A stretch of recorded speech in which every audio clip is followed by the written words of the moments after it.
H.L.Hussmann has been a part of, you could say, our teaching team for a couple of years now. H.L. is one of our camp favorites. The students love him. He is a gifted communicator. He's funny, and he's got a great presentation for you.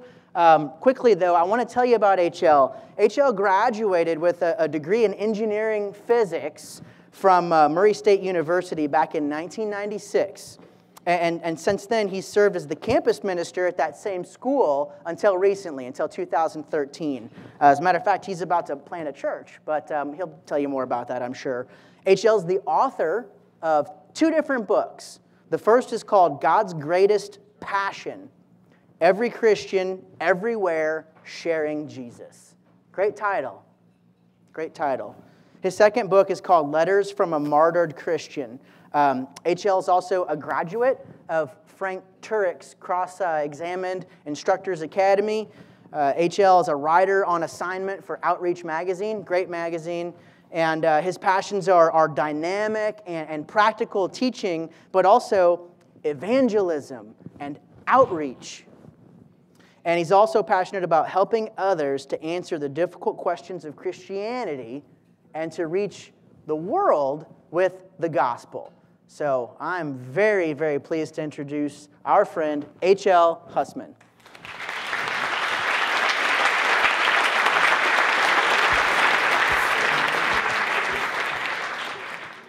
Good evening, class. My name is Dr. Nathan Winkler. Welcome to Humanities 101. If you need me outside of class hours, you can find me in Chapter Halls, room 218. I'm there on Tuesdays and Thursdays at the hours you see on the screen there. Let's begin, shall we? Today's lecture is titled, This is Called a Brain. I title it this because as incoming freshmen, this is as close to one of these as most of you are going to come for the next year. I don't even understand why this is funny. Let's take a little test.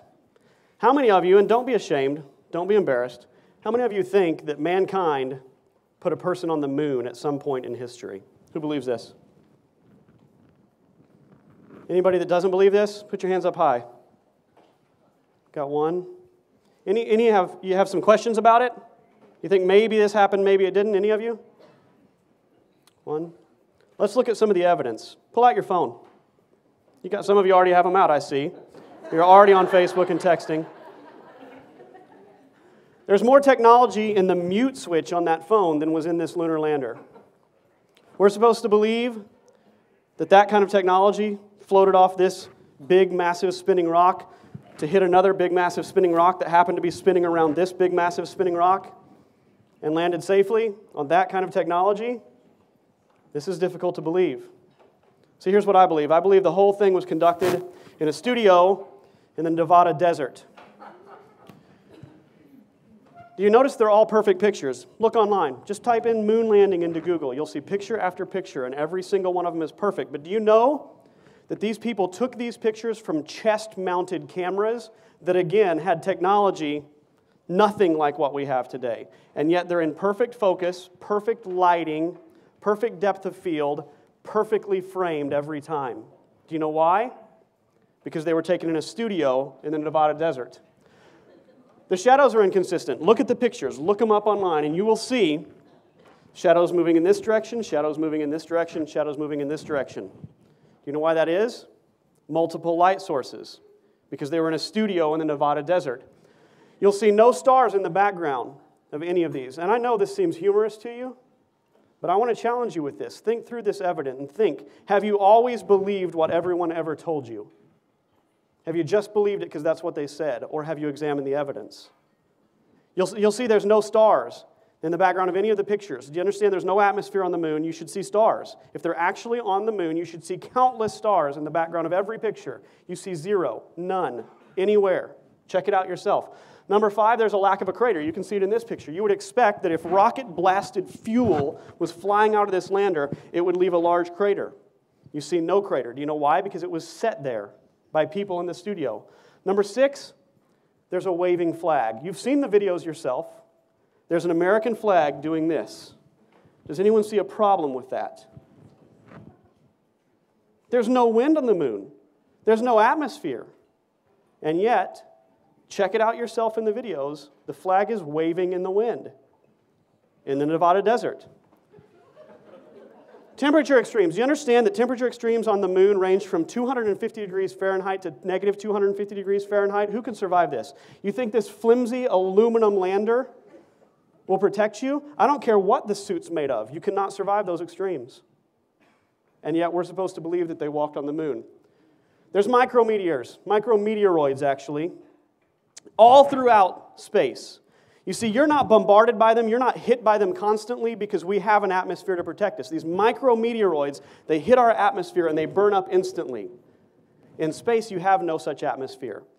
Anything out in space, including the lunar lander, would be decimated in seconds because they're everywhere, these micrometeoroids. There was motivation to distract. The whole country was so upset about what was going on in Vietnam. They were looking for something to get the public eye off of Vietnam, so they faked a lunar landing. And then finally, we have clearly faked photos. There's no question they're faked. Here's how I know. How many of you have seen the video of the first man coming down the lunar lander and stepping off onto the moon for the first time? Who's seen the video? Who took that video? If he is the first man, if he is literally the first man on the moon, who shot the shot? See, you're so used to reality television, you don't even question this. Who took that picture? And finally, and this is the most damning evidence at all, you can look it up yourself. There's pictures of the crew in the lunar lander staring out the window, and there's the blueberry that is Earth, way off in the distance. And check it out yourself. Google it and read it. They're clearly faked because you can see tape around the blueberry. It has been literally taped to the window for the shot. Now, how many of you still believe that we landed on the moon?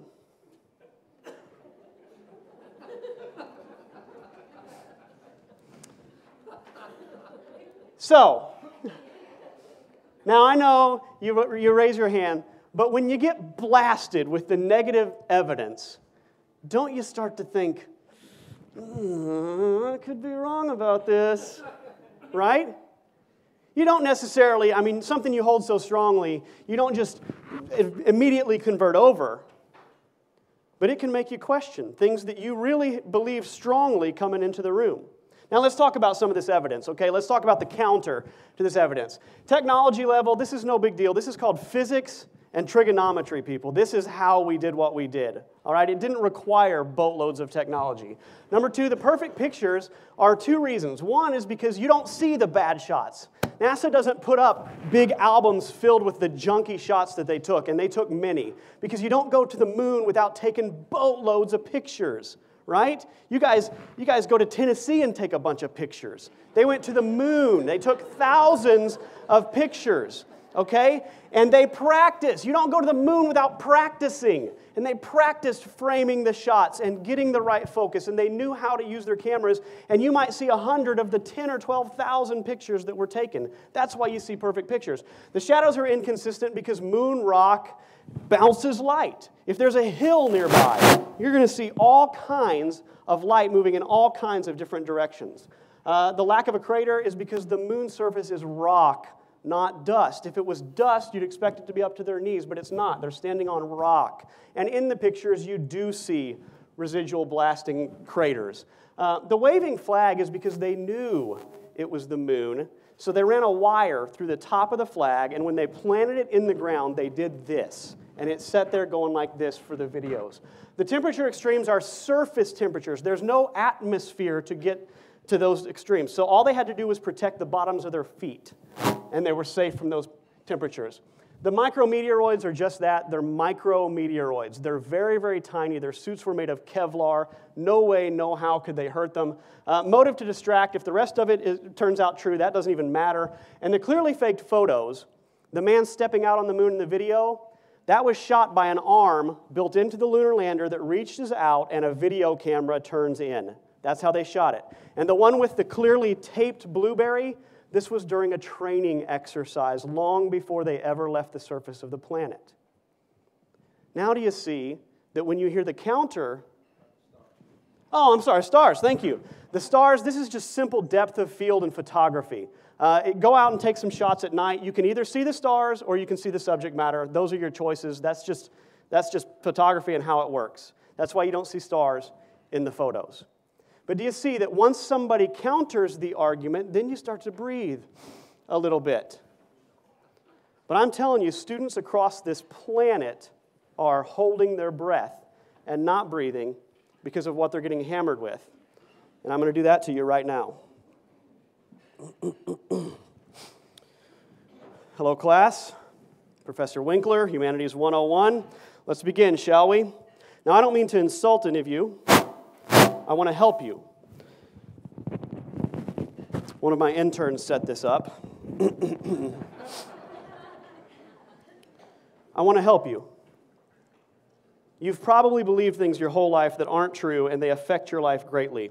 For example, many of you, statistically here in the Bible Belt, many of you believe this fact, that a person said, I am my own father, and that makes sense. Does anybody see a problem with this statement? Doesn't this seem completely self-defeating? It shouldn't surprise you, because you embrace a religion that believes all kinds of nonsense. For example, doesn't your religion teach that a man was supernaturally strong, that he fought off thousands of people with a donkey's jawbone because his hair was long? Don't you believe that? Does this sound like a fairy tale or not? Well, what about this story? A huge fish swallows a man, and the man lives inside the fish down in the ocean for 3 days until he's vomited up on the beach and goes to proclaim the glories of the Lord. Anybody have a problem with this? You should. I mean, your religion was founded by people talking to a talking snake. Two people that, by the way, Adam and Eve, modern-day genetics and DNA studies tell us never existed.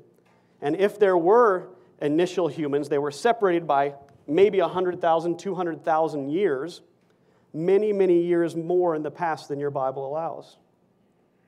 You also believe that all the animals on earth climbed aboard a boat to escape a flood.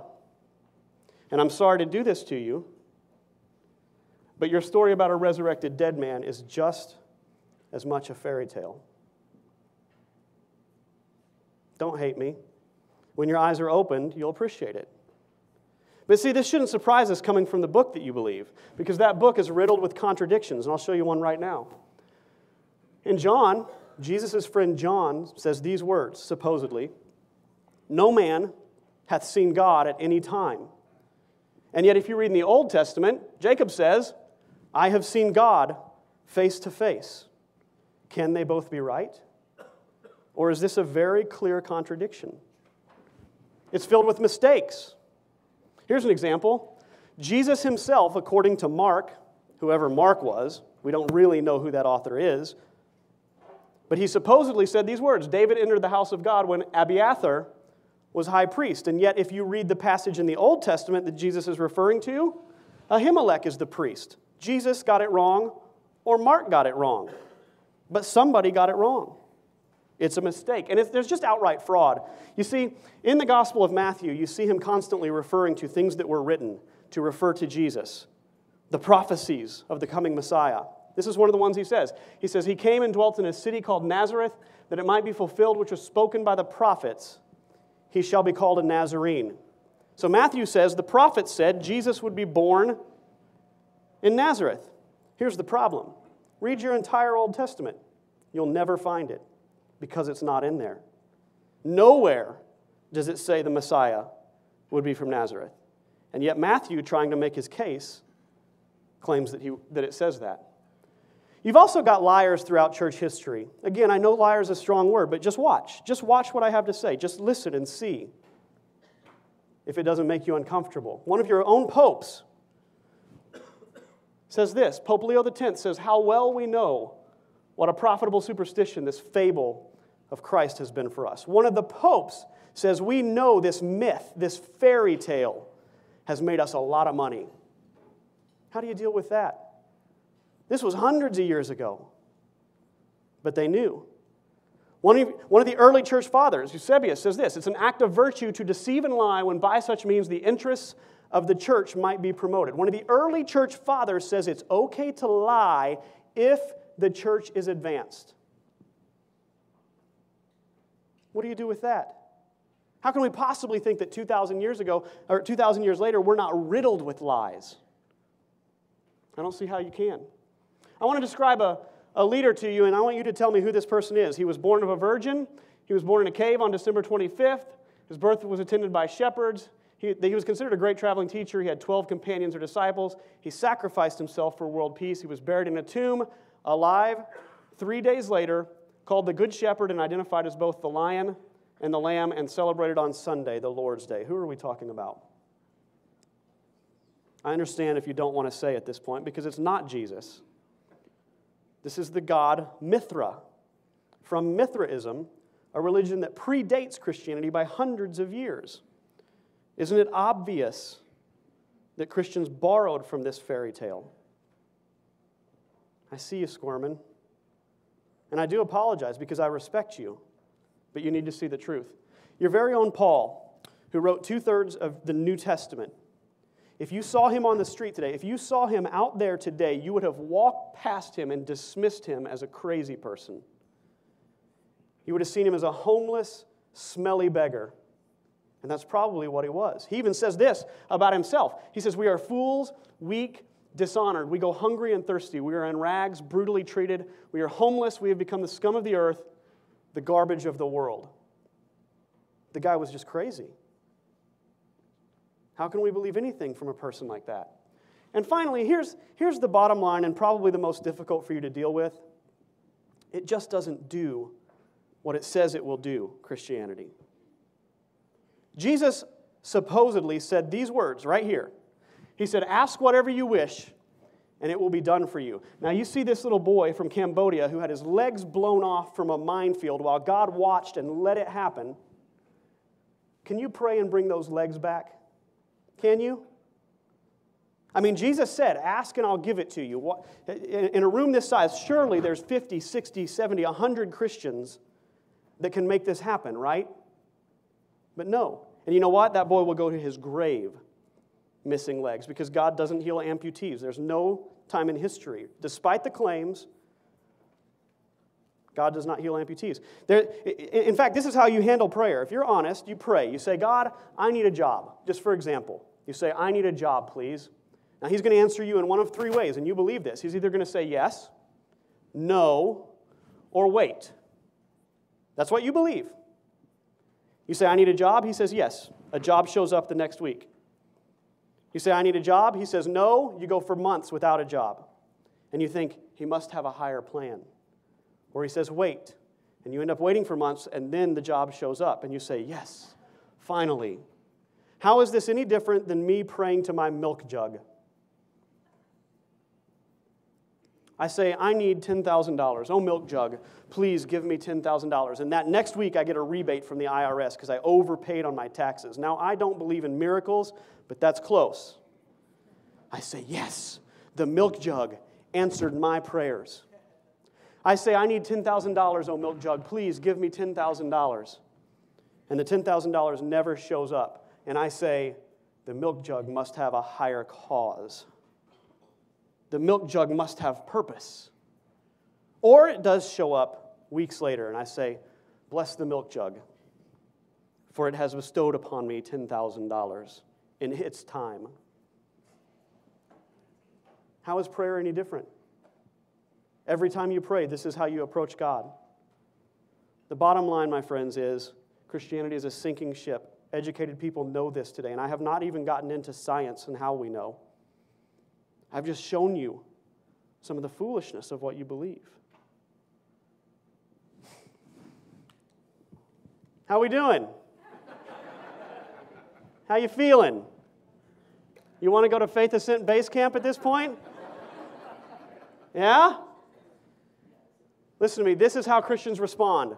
90%, 95% of Christians will respond like this. That's it. They say, "I can't hear you. I would do the robot, but I can't." That's what they do. They say, I'm going to pretend this never happened. I'm going to pretend I was never challenged. But Jesus said, you will know the truth, and the truth will set you free. It says you will love God with all your heart, soul, mind, and strength. The brain is a huge part of your spiritual life, and it can't be ignored. And I'll tell you, this is no joke. Now, it won't happen to this extreme on the first day of class, but it can come close. There are professors that bring the Bible in and slam them down on podiums and say, this is an outdated, foolish book. Does anybody have any questions? And they'll attack them. And if they're not attacked in the classroom, they're attacked by their friends. I don't want to use attack. They're challenged by their friends. If they're not challenged by their friends, they're challenged online. And I'll tell you, this organization that you're here and you get the privilege of being a part of tonight, it is making a difference. You'll see some videos later on about high school kids that have come in and said, you know what, I feel confident now. They could come up and they could hear my presentation and say, here's where you're mistaken. Boom, boom, boom, boom, boom. Scripture teaches us that we're supposed to demolish strongholds that hold people in bondage. And there are mental and intellectual strongholds. So there's two reasons why we study this stuff. Number one is because it will strengthen your personal faith. C.S. Lewis said it like this. He said, the heart cannot rejoice in what the mind rejects as false. Now, if I had said my presentation and then I said, okay, now we're going to have a worship band come and do an altar call, it's going to be hard for most of you to get up and dance. Let's just face it, because the brain is going crazy. Well, what about this? What about that? Is there a hell that people go to forever? Why is there so much suffering? How can all this happen? Where is God? And when your brain is filled with these questions, it's very hard to put your emotions into worship, into passion for Him on a personal level. And number two, it equips us to share the gospel. J. Stott said like this, John Stott, he said, we cannot pander to man's intellectual arrogance, but we must cater to his intellectual integrity. And I debated about telling you this story, but I'm going to. At this event, 1 or 2 years ago, I sat, and I have a buddy here with me tonight.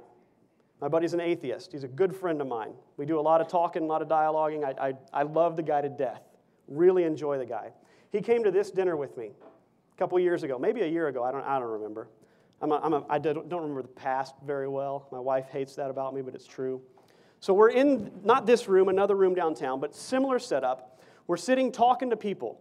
One of the, and if you're here and you recognize that this was you, I apologize. I'm not going to pull you out or embarrass you, and that's not my intention at all. But Abe and this gentleman were chatting. Everything was going well. They were getting to know each other a little bit and seemed to be having a good time. And then the man asked Abe his opinion on something, and Abe said, well, I'm an atheist, so I believe this. And you could see it happen. Just like when I said I had an atheist friend in the room. Some of you went, where? And it happened to him, and no joke, within 30, 45 seconds, he literally turned his back towards Abe and started talking to his wife in an organization that is meant to dialogue, to learn, to discover, to talk. And do you know why? And I don't blame him. It's because he's afraid. It's because he didn't want to look stupid, or he was just challenged by the presence of an atheist. You got to learn this stuff, people. You can't just ignore what's going on in the world. There are educated, very intelligent friends like my buddy Abe that will dialogue with you in a friendly way, but not if you're so scared that you turn your back. And you're so scared of talking to my buddy Abe that you won't talk to anybody because you're just so afraid that people are going to ask you questions you don't know how to answer. Now, let's get into some of the stuff that Faith Ascent teaches your kids, is teaching high school kids today, okay? I'm not going to answer all your questions. I'm not going to respond to every point of my presentation, but I am going to give you some of the tools that people learn at Faith Ascent Base Camp, and they can start to learn how to dissect this stuff themselves. For example, number one is just peeling back the onion.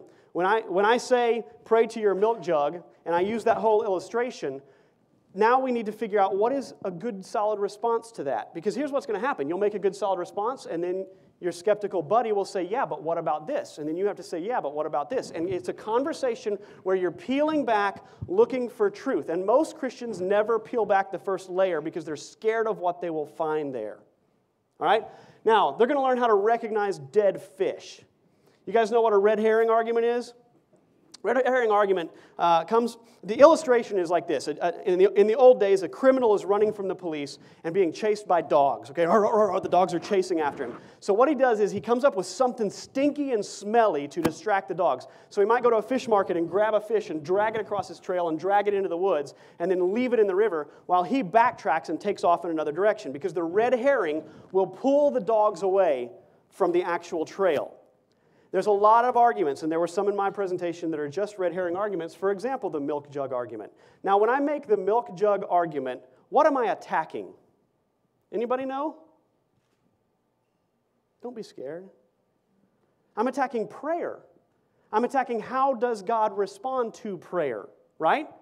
I am not attacking the existence of God. Maybe I'm trying to diminish him a bit. I'm not attacking the resurrection, which is the bottom line foundational truth of why we are Christians. But do you see, when I hit you with this, it doesn't feel that way. And I'm not going to answer this for you, but I'm wanting to point out that when you understand the red herring idea, you've got to learn what is important and what is the foundation and basis for your faith. You've also got to recognize cherry picking. Cherry picking comes to the idea is if I go into a vineyard or an orchard and I take the fruit I want and I leave the bad fruit behind. That's the idea of cherry picking. And so sometimes what we do in an argument is we will use your stuff against you, but we'll only pull out what helps my argument. For example, the Apostle Paul. I say Paul is a crazy person. He was homeless. He was degenerate. He was a scum of the earth. Do you see what I've done is cherry pick one letter from Paul and turn him into something he wasn't? Because if they believe this, then to make that argument, they have to believe he actually wrote this. But if he actually wrote this, did he write the chapter before that? Did he write the chapter after that? Did he write the other 10 chapters or whatever? Because if he wrote those things, and if you're going to believe this, why not believe those things? And if you believe those things, man, your argument just collapses. So when you understand the concept of cherry picking, you're able to say, hey, that argument's nothing. That really doesn't mean anything. We also want to teach students how to do their own homework. Again, most of you would love it if I would go through step by step and counter all the arguments I gave you. You're itching for me to do it because you don't do this. Because you don't do your homework. You don't study. You don't learn. You are one of the people that just goes, I can't hear you. We're going to teach your students not to be that person. They're going to teach your students to think. For example, Eusebius, the early church father, quoted as saying, "It's an act of virtue to deceive and lie when by such means the interest of the church might be promoted." You know what? Eusebius never said this. Never. It's nowhere in his writings, ever, but it's all over the internet. Some blogger somewhere posted it, attributed it to Eusebius, and then all of a sudden, there's books with this on their title page. On the cover of the books. BibleFraud.org had this quote on I don't know if it does now, but for years and years, this quote and the quote from Pope Leo X right there on their front page, selling a whole lot of books. He never said it. It's either bad scholarship or lies. You see that?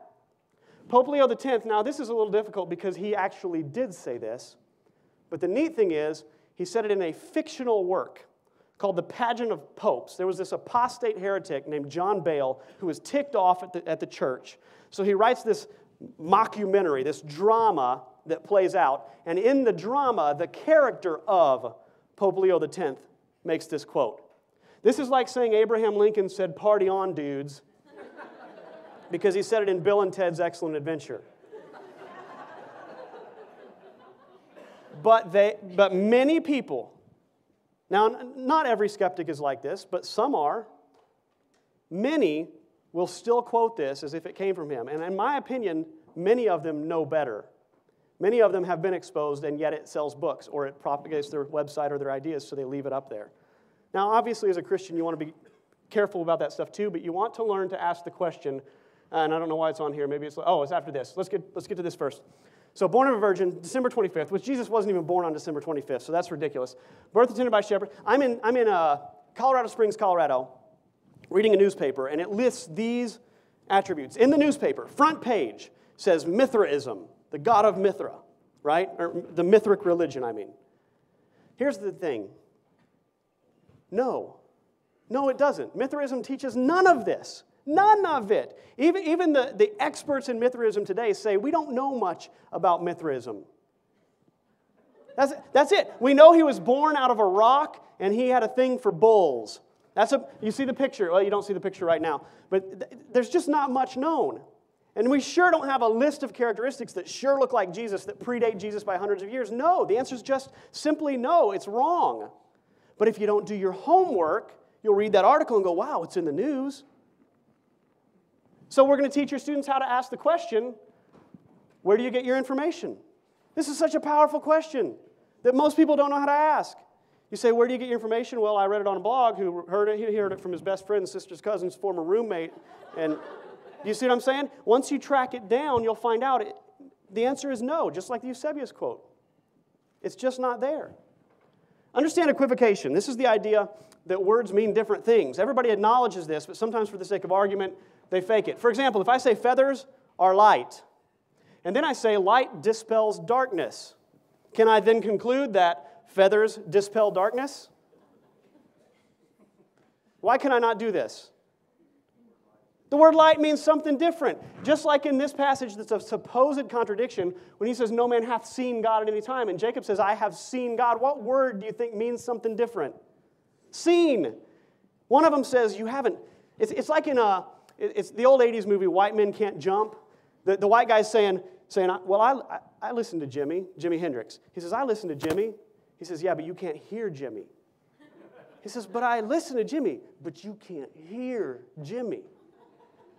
And it's like that. It's like I haven't seen God. It's like I don't get him filled. I don't have it all. But he can say, I saw God.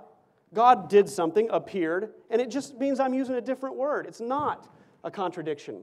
And so here's what I advise students to do. Here's what I advise you to do is just chillax. Just chill out and relax. All in one beautiful package. What is this a puzzle of? Are you sure? Now, wait a second, because we're missing about a sixth of it. A little bit more than a sixth, it looks like to me. I mean, there's a big part of this puzzle missing. But you're saying you can look at it and still tell what it's all about?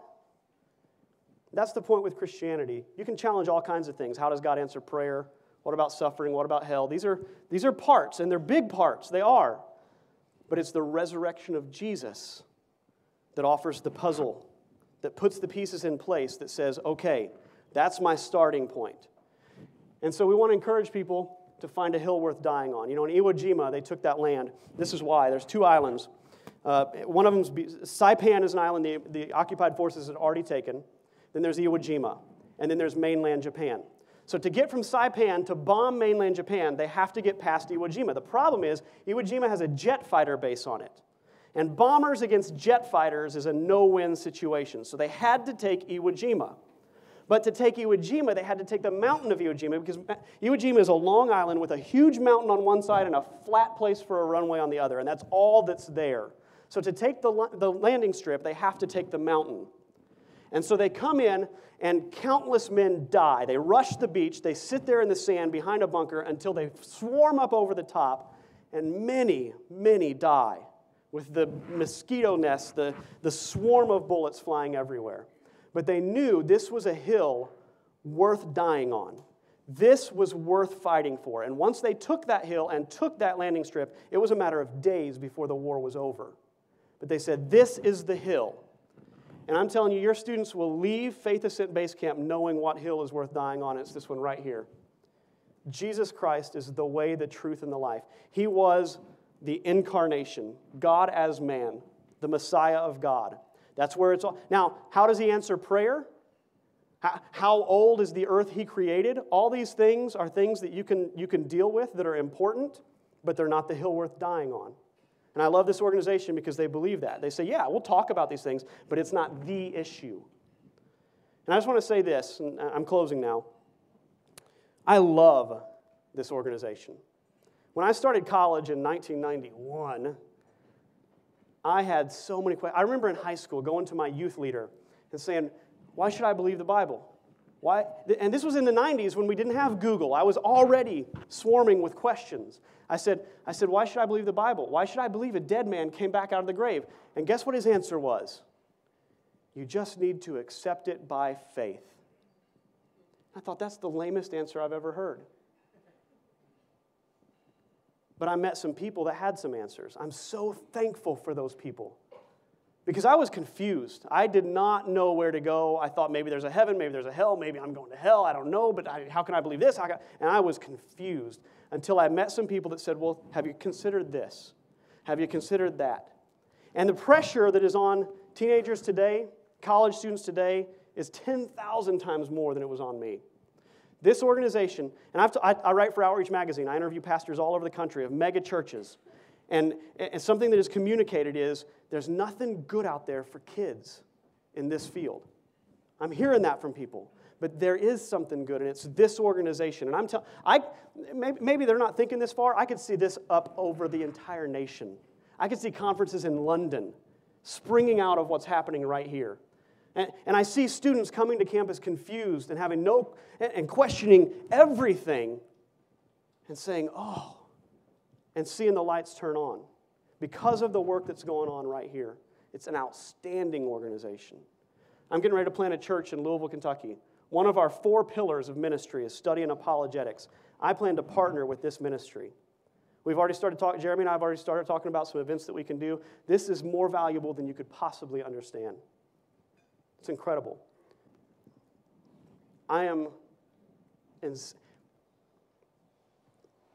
Where God has taken me is just unthinkable. And it was because I met some people that said, here's some solid answers. And I would cut off my arm if I could go back to middle school and learn that stuff, if I could have those years back. Thank you, guys.